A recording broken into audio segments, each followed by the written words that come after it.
Hello, welcome to Kafeero.tv. Welcome to the show Unpacked. And today we are honored to have Ambassador Deborah Malac from the USA Embassy. And I still can't believe you're here, but we're so ecstatic to have you. Basically, I'm just here to have a chat and know all about you. We've briefly discussed about the demographics of our country and our population. But I want to start off by first asking you, you're in a powerful position at the moment, a male-dominated area, and you've worked in this area, you know, the Department of State since about 1981. I really have to find out how have you kept it so consistently that you've not fallen off the wagon, number one. And secondly, as a young girl, did you ever envision that this is what you'd do? Well, first of all, Angie, thank you for inviting me today. I'm really happy to be here and very excited about the possibility of having a bit of a conversation with you and hopefully with a number of viewers out there. I look for all kinds of opportunities to spend time with young people, which, as you know, are 80% of the population here. So it's easy to do in a way, but also quite difficult to be able to find a platform and a way to really interact with them. As for me and where I am now, did I envision that I would be doing what I'm doing? Absolutely not. Now, it was always a given in my household as a young girl that even though I was the only girl, I had two brothers, that of course I would go to university, that I would get an education. That was never a question. But what I would do afterwards was very much an open book. So I went through many different things over the years. I wanted to be an archaeologist and dig up old fossils and everything. I wanted to travel the world. I wanted to be a scientist. And in fact, when I went to university, I planned to become a microbiologist, to spend my time in a laboratory looking at bugs. Somewhere along the line, the other thing I did know I wanted to do was travel and to experience other parts of the world. Was something that my parents instilled in me as a young girl, was the sense of a broader world, and the excitement and curiosity about what and how other people lived. So while I was at university, I somewhere along the line decided that perhaps science really wasn't my calling, although I was interested in it. And instead I wanted to find something that would allow me to live in different places and have different kinds of experiences. What that meant, I wasn't really sure. I joined the Foreign Service without really knowing what I was getting myself into. And never intending to spend 3 decades or more working in this field. But two things happened. One, when I joined the State Department, they sent me to Africa. So my first assignment was in Cameroon. And I met some very wonderful and exciting and interesting people in a very new environment, a part of the world I knew nothing about before I came. And I was hooked in terms of the potential and the passion and the energy of the people, in that case in Cameroon, who faced so many challenges, but yet maintained a positive outlook and hope for the future, which to me was quite infectious. So that was one thing that happened. And the other thing that happened is that I discovered that I liked the opportunity that working in our diplomatic service offered, to move from place to place every 2 to 3 or 4 years, to have maybe the work was similar, but the people with whom I was working were different, and the challenges were different. And so at some point, I looked back and suddenly I had been doing this for a very long time.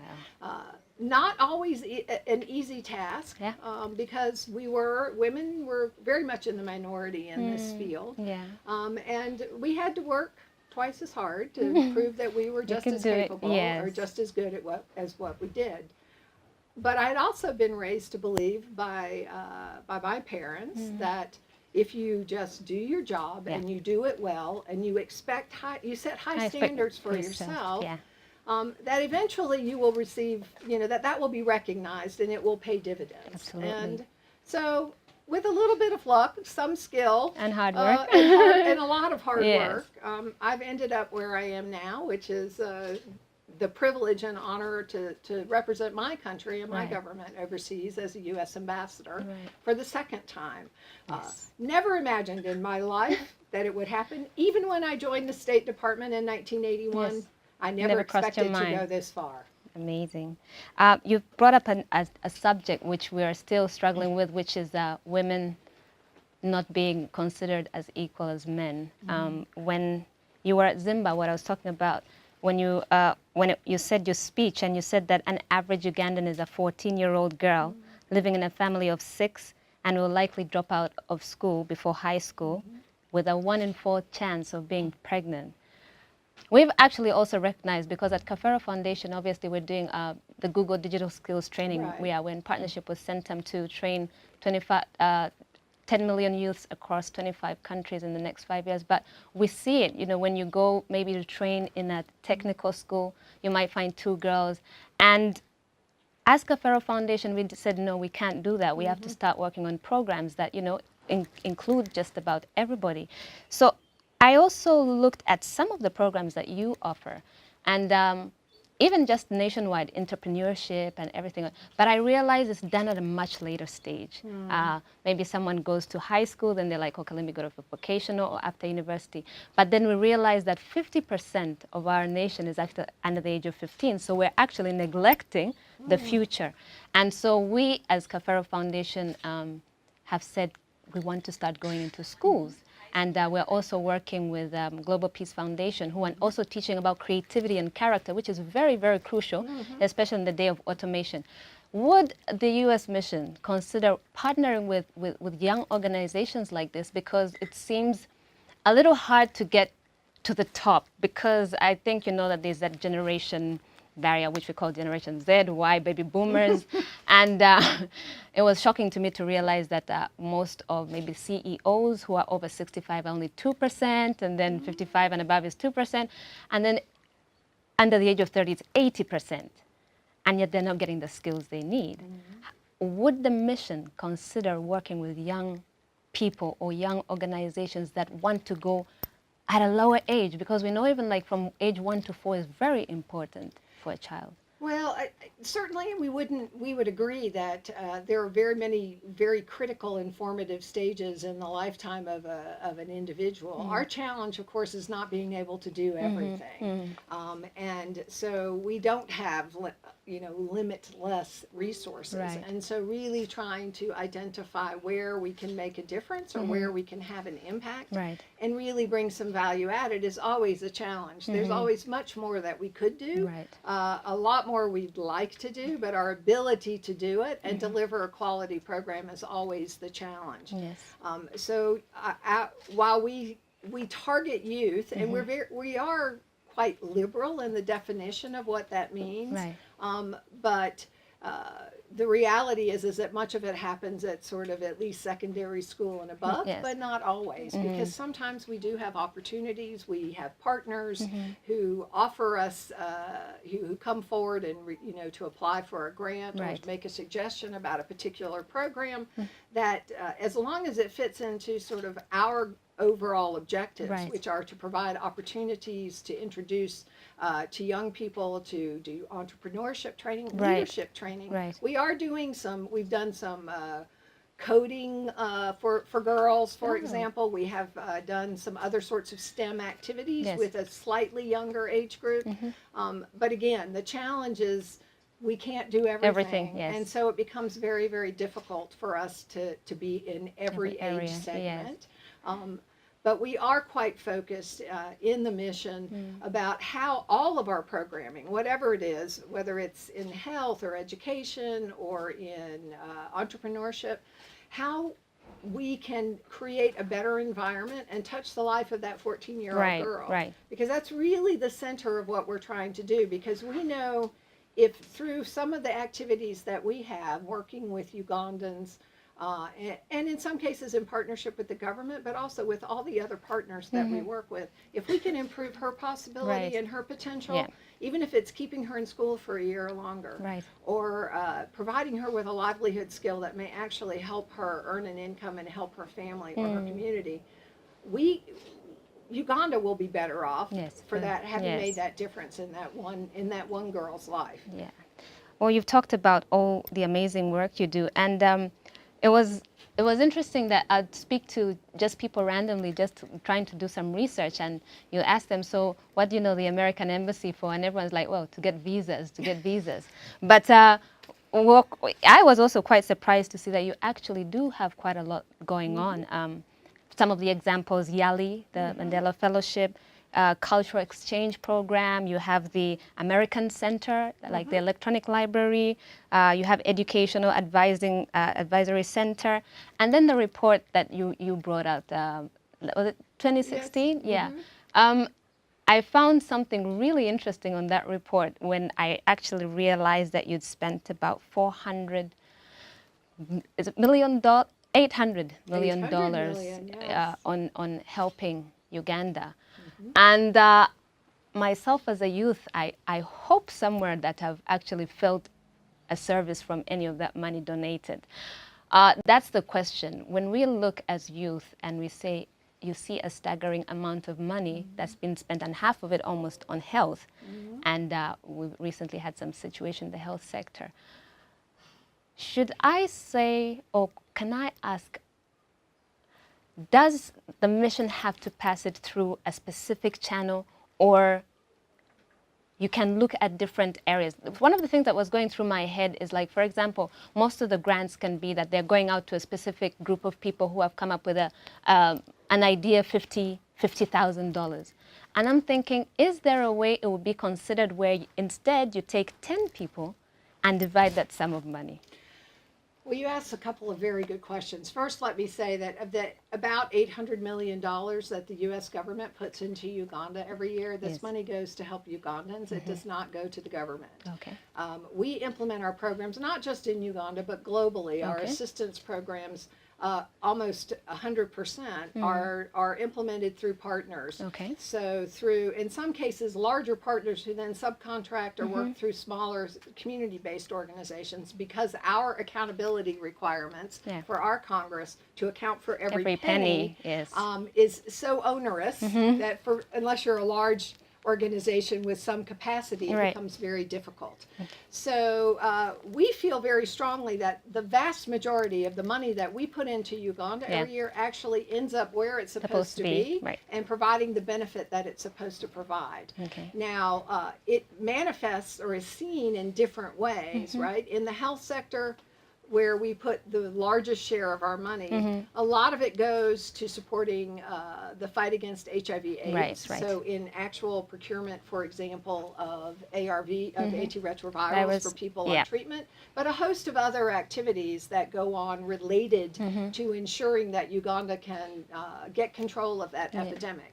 We do other things like doing training for healthcare workers, midwives, and improving curriculum in medical schools in order to help improve the capacity of the care that Ugandans will receive from their healthcare workers. So we try to look very carefully at how we actually ensure that every dollar that we spend actually benefits a Ugandan on the other side. So I hope that in some way, through one of our many different program areas, you have seen or experienced the benefit of this, or know someone who has. So we would encourage people to track down our report to the people that we published, and it's online. That tells a little bit. We wanted to give people a little better feeling and understanding of all the many things that we do here in Uganda. But as for, so I do also encourage folks to access the embassy. We aren't just for visas. In fact, we prefer not to be known only for visas. Our American Center is certainly open for people. Is it open to everybody? Because you do have a process you have to register so that you can get in, but access is available to everyone. We have we have numbers constraints because only so many people can fit in absolutely. there at one time. But we do also have an education advising office that can provide a lot of good information to those who may be interested in pursuing education opportunities in the U.S. Can also, advise about the tests and all the kinds of things, put you potentially in touch with scholarships that may be available. So there are some resources there, and we encourage people to come and access those if they can. Great. I'm going to see if I can ask some questions here off Facebook and see if we can come up with something. We are live, so if you want to send in a question quickly, we can get that worked on. We have someone saying, Roger Serunjoji, who says, I'm Roger, just an inquiry about the cultural mission. 2 years now, the proposal for cultural preservation, and we have not heard from the embassy. Oh, well, this is I think he's referring to, there is a global program called the Ambassadors Fund for Preservation of Cultural Artifacts. Right. I don't have the name exactly right, but each year countries look for opportunities where we might be able to we can apply to Washington to try to get funds to, in some cases it's been to rehabilitate a museum, other places it's to preserve a historical artifact, or our challenge is we're competing with everyone from around the world, and so we are always looking for opportunity for possibilities that we can use to submit. Unfortunately, not everyone is successful, and there are only a handful that are given out every year. But this does bring me to, before you ask another question, on this issue of grants. We have grants of difference. We have grant programs of different sizes. And so one of the best places to sort of get information about what might be available is the embassy website or the embassy Facebook page. Our public affairs office, we try to make sure that information is published when opportunities arise. Sometimes we don't know when they're going to come, so people need to check constantly. But we do have smaller grants because we know that often the capacity to manage large amounts of money is very difficult. So again, people should, there's nothing that says a group can't go together and apply for a grant, or individuals for smaller grants. Okay, I think I'll take one more question from Muzira Tonito. He says, what do you think about the demographic dividend? I'll be very honest. I think the demographics of Uganda certainly are an opportunity, but they're also very much a challenge. Just as we were talking at the beginning, 80% of the population under the age of 30, half of the population under age 15, and average age, 14 is that. It's a very young population, and it's now. It's not a future problem where people say, look, we know we're going to have this population wave. What do we do?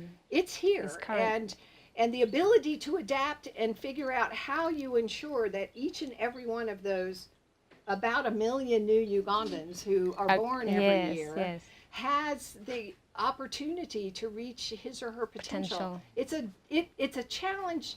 It would be a challenge even for a country like mine, where the economy is much larger, it's much more robust. So in an environment like Uganda, where the economy is relatively small compared to other countries, it needs to be growing now to ensure that people have the education that they need, that they have access to the kinds of health care that they need, and have the skills that they need to work not in the 20th century, but in the 21st century. And so do we have clear and perfect answers about how that should work? No. But what I can tell you why it's an opportunity is because just in the short time, in the 2 years I've been here, traveling around and having opportunities to interact with Ugandans, particularly young Ugandans, I am continually impressed by the energy and the passion and the creativity and the real desire on the part of Ugandans to be doing something positive and to contribute not only to their own family and their own welfare and but the welfare of their communities and ultimately of their country. And to me, I find it very energizing. When I get depressed or I get tired of all the meetings and the policy discussions and things that I have to do, I love to have time to spend with just even if it's just a small number of young people, because they really re-energize me about why it's important, the work that we do in the embassy on behalf not only of the U.S. government but on behalf of Ugandans. So that's where the challenge comes. It's a dividend in a way, because yes, it's more people and it creates a larger market, and ultimately it could be a very positive thing for the country. But the challenges are ensuring that they're not just a population of people sitting around waiting for the government to do things for them. So there are no easy answers, and I think Uganda has a real opportunity in the sense of showing other countries how you can address this. There's one more thing I want to talk to you. Something mentioned, the education, 20th century, 21st century. You, as Ambassador Deborah Malac, if you were in charge of any education system globally, is there anything you would change? I probably would not be the person you'd want to be and have in charge of the education system. But what I will say is one thing that has come, that I think, if I look back over my entire career and the places that I have served, mostly in Africa, but also in Southeast Asia, I think the one thing that I have really taken to heart is that the importance of education, right? And I would say particularly in countries like mine, we may take it for granted that, okay, we're going to go to school, we're going to, we'll get a job, we'll do something when we come out. And what I've learned, obviously in countries like Uganda and elsewhere, that the ultimate key to real success in life, real success in development is education, fundamentally. Because one, it belongs to you. No one can take that away from you. Whatever you learn over the course of your lifetime is something that belongs to you and that you can do lots of wonderful things with. But it must be a priority. You can't just pay lip service to the fact that education is important. It really is fundamental to unlocking a person's potential. Now, obviously, everyone learns differently and everyone needs a different kind of education. But at the end of the day, it's really about prioritizing it and sticking with it. If you look at those countries that have been successful, it's because education has been the first driver of that development. And then the subset of that is keeping girls in school. Because it's 50% of your population in any country. We're very equal. And it's not 50% of the people who finish school. And it's like tying your one hand behind your back and trying to accomplish a task. You have to have all of the population participating. So I think prioritizing education, particularly girls' education, and not because we don't like the boys. I have two sons of my own, as a matter of fact. And it's important for them to be part of the process, but we can't leave half the population behind and expect a country to succeed. Okay, let me see if I can find one more question. And then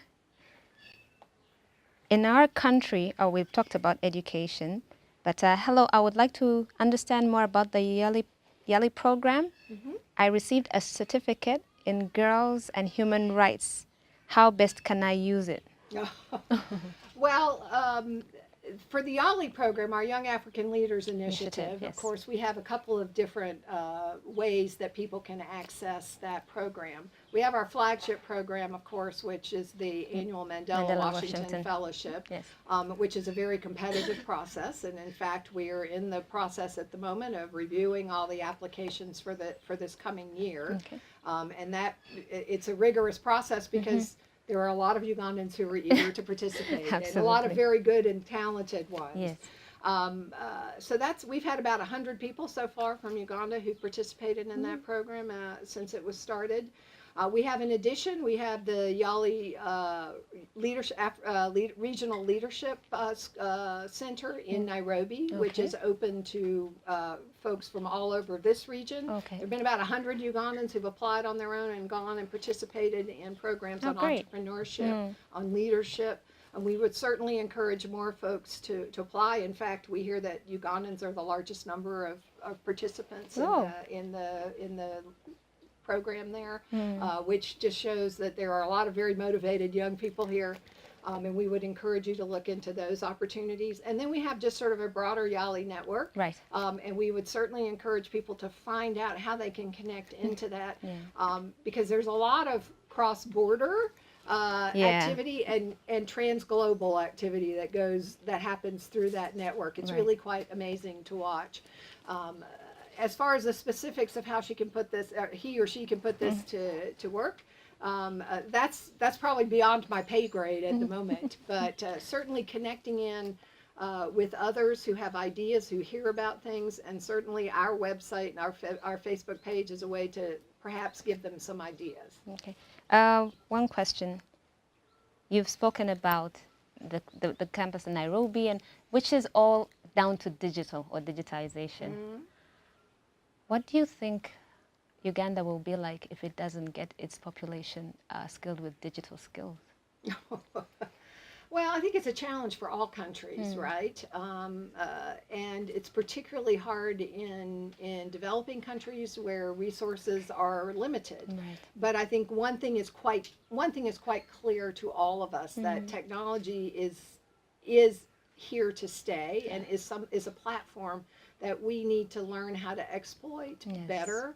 To provide learning opportunities. Now, whether it's education in the sort of classic sense, whether it's understanding how to use technology to improve one's life or livelihoods, that's another piece of it. It's something that has to be incorporated into a curriculum, I think, now going forward, expecting that you can only teach people what we've been learning for the last 150 years, or in the way in which we've been learning for the last 150 years, versus what needs to happen now. It would be ridiculous. And so how people use that in their environments and how they can use it as a tool for good. And in fact, there's a lot of innovation in Africa that's going on in that regard, not just in the creation of apps, but looking at how you can use remote learning, how you can use just,